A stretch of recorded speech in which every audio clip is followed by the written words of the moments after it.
एक बार अकबर का एक दरबारी एक शाही नाई के पास दाढ़ी बनवाने जाता है। नाई दाढ़ी बना रहा होता है।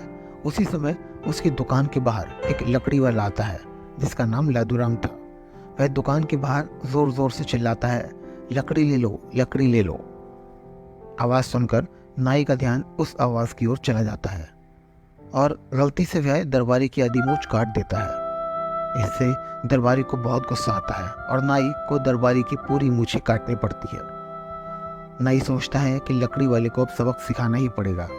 वो बाहर आता है और लादूराम से उसके गधे पर पड़ी सारी लकड़ियों का भाव पूछता है। लादूराम कहता है, आपको जो सही लगे वह दे दीजिए, और अंत में सभी लकड़ियों के लिए 5 अशर्फियाँ देना तय होता है। नाई कहता है, मुझे गधे पर पड़ी सारी लकड़ियाँ चाहिए, जिसमें कि गधा गाड़ी की लकड़ी भी शामिल है। लकड़ी वाला कहता है, ऐसा कैसे हो सकता है? इस गाड़ी पर तो मैं अन्य लकड़ियाँ रखता हूँ, इसे मैं आपको कैसे दे सकता हूँ?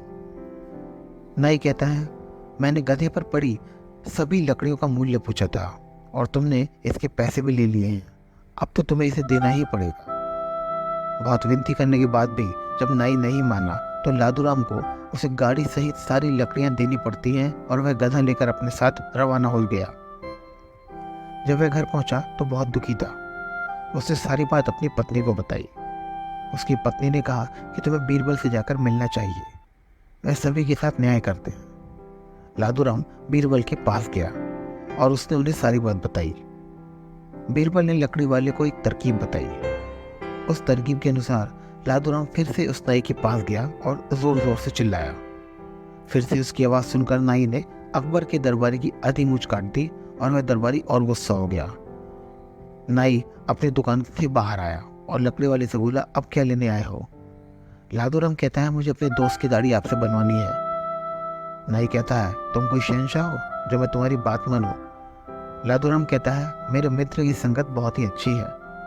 उसकी संगत में रहने से मेरे भी दिन बदल गए हैं। पहले मैं बहुत गरीब था और अब मेरा अच्छे से गुजर बसर हो जाता है। ये सुनकर नाई भी लालच में आ गया और उसने कहा, ठीक है, मैं तुम्हारे मित्र की दाढ़ी बना दूंगा। और फिर लादूराम ने उसे पैसे भी दे दिए। अगले दिन जब नाई और लादूराम मिले तब नाई ने पूछा, बताओ तुम्हारा दोस्त कहाँ पर है? तब लकड़ी वाले ने अपने गधे की ओर इशारा करते हुए कहा, ये है मेरा दोस्त। नाई कहता है, तुम बेवकूफ़ हो, भला गधा तुम्हारा मित्र कैसे हो सकता है? तो लकड़ी वाला कहता है, यही मेरा मित्र है और तुम्हें इसी की दाढ़ी बनानी है। इसी बात पर दोनों झगड़ने लग जाते हैं और मामला दरबार तक पहुंच जाता है। वे दोनों शहंशाह अकबर के दरबार में पहुंचते हैं और उनसे कहते हैं, जहाँपना, हमारी एक समस्या है जिसे आप भी सुलझा सकते हैं। शहंशाह बीरबल को आदेश देते हैं, इनकी बात सुनी जाए और उचित समाधान निकाला जाए। लकड़ी वाला बीरबल को बताता है, यह नाई उसके मित्र की दाढ़ी बनाने से इनकार कर रहा है। नाई कहता है, भला कोई गधा किसी आदमी का मित्र कैसे हो सकता है? बीरबल कहते हैं, इंसान का मित्र है तो कोई भी हो सकता है जो कि उसकी विपत्ति में काम आए। तभी नाई कहता है, लेकिन इस लकड़ी वाले ने मुझे पहले नहीं बताया था कि इसका मित्र एक गधा है। बीरबल कहते हैं, मित्र तो मित्र होता है, वो कोई भी हो सकता है, चाहे फिर एक आदमी हो या एक पशु। नाई कहता है, ये तो सरासर गलत है, ऐसा नहीं हो सकता। बीरबल कहते हैं, जब एक गधा गाड़ी के लकड़ी जलाने की लकड़ी में गिनी जा सकती है तो एक गधा भी इंसान का मित्र हो सकता है।